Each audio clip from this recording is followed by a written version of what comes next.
Olá a todos os estudantes do segundo ano.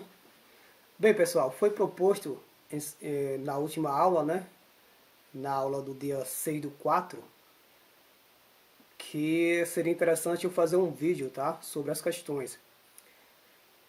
E eu, na verdade, já tinha pensado nisso, mas devido a tanto trabalho, né, essa pandemia não tá fácil para ninguém, então eu estava meio sem tempo, né?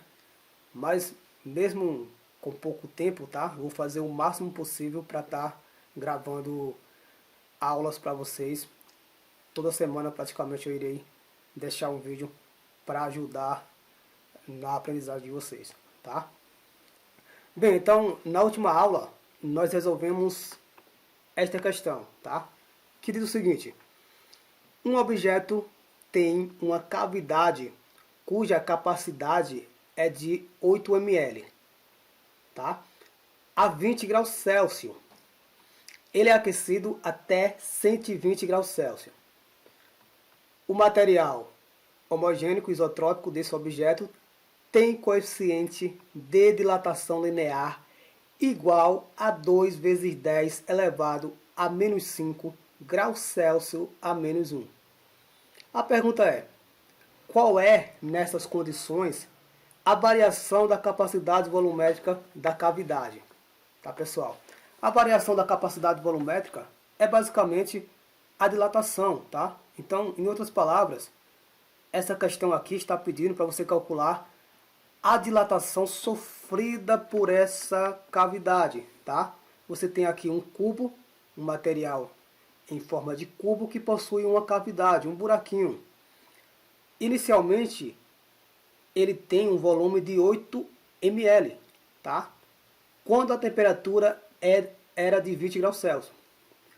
Mas quando esse material é aquecido, nós sabemos que ocorre uma dilatação, tá? Uma dilatação volumétrica, aumentando assim o volume desse material e com isso aumentando também o tamanho, né, dessa cavidade, ok? Então observe que há uma dilatação, né, desse buraquinho, tá?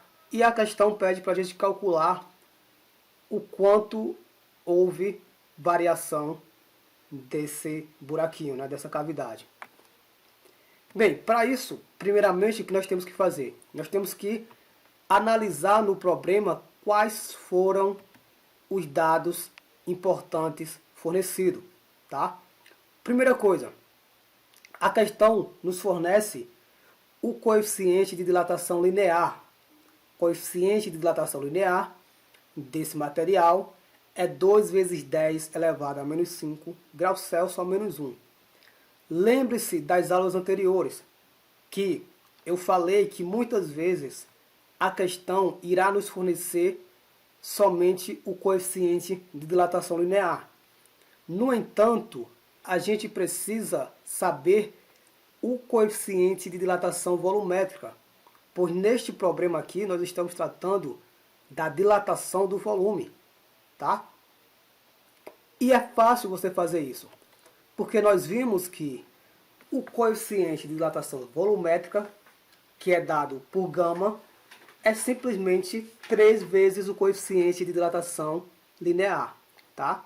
Então, o coeficiente de dilatação volumétrica é igual a 3 vezes alfa, que é igual a 6 vezes 10 elevado a menos 5 graus Celsius a menos 1, tá?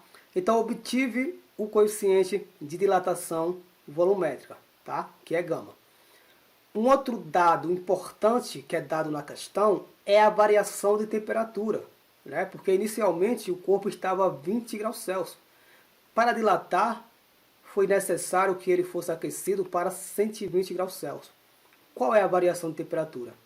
É simplesmente a diferença entre a temperatura final, que é 120, menos a temperatura inicial, que é 20. A variação da temperatura vai ser igual a 120 menos 20, que dá igual a 100 graus Celsius, tá?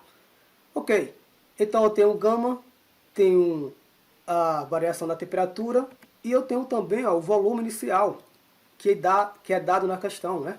o volume inicial é igual a 8 ml, que este volume corresponde ao volume quando o material possuía 20 graus Celsius, tá? Possuía uma temperatura de 20 graus Celsius, tá ok?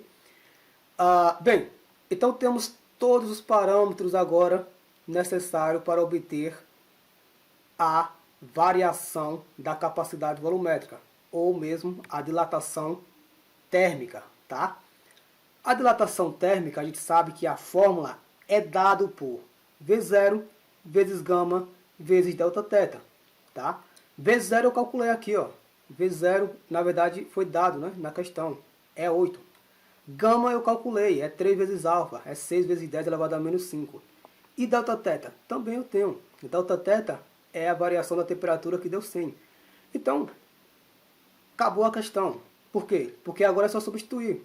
Quem é a dilatação? Vai ser igual a V0, que é 8, tá? Vezes gama, que é 6 vezes 10 elevado a menos 5, vezes a variação da temperatura, que é 100.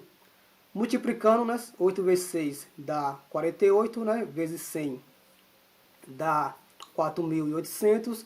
E quando você multiplica por 10 elevado a menos 5, né? Faz os cálculos simples, você vai obter que o valor da dilatação vai ser igual a 0,048 ml, tá?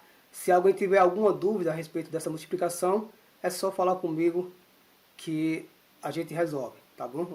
Eu tirarei todas as dúvidas necessárias sobre multiplicação de potência de 10 e qualquer outro tipo de multiplicação que vocês tiverem dúvida, é só falar comigo, tá bom? Então, a resposta é essa, tá, pessoal? A dilatação, né, que este buraco aqui sofre depois do aquecimento é de 0,048 ml.